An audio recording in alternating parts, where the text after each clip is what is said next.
Hi, I'm Jenny, editor of Crochet Now magazine, and I'm here today to show you how to do a Tunisian simple stitch. If you haven't already watched my video on how to do a setup and a return pass, I suggest you would watch that, which you can find a link to in the comments below.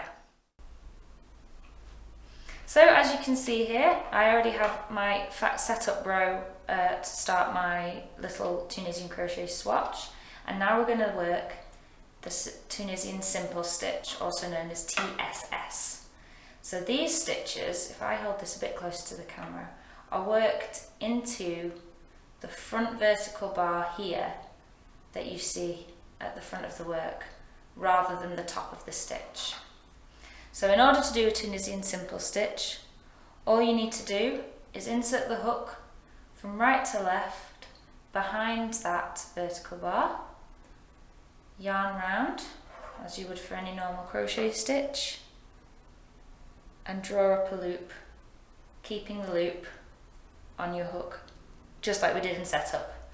And then same again into the next stitch, behind the vertical bar, yarn round and pull up, remembering to always leave those loops on the hook. And we're just going to work that to the end of the row again.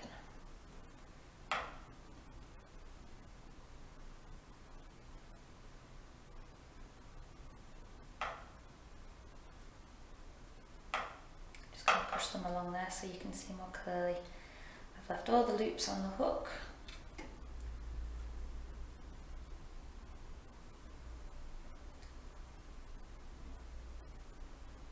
And when you get to the end, the vertical bar is just this loop at the very end here.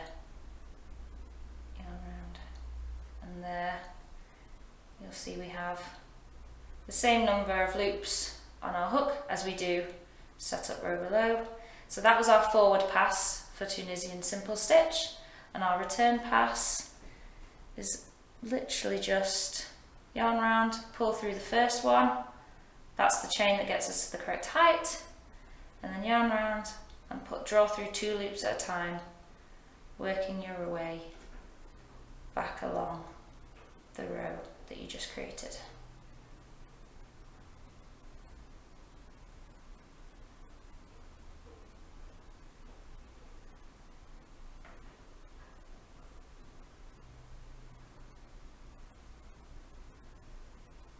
And there you go.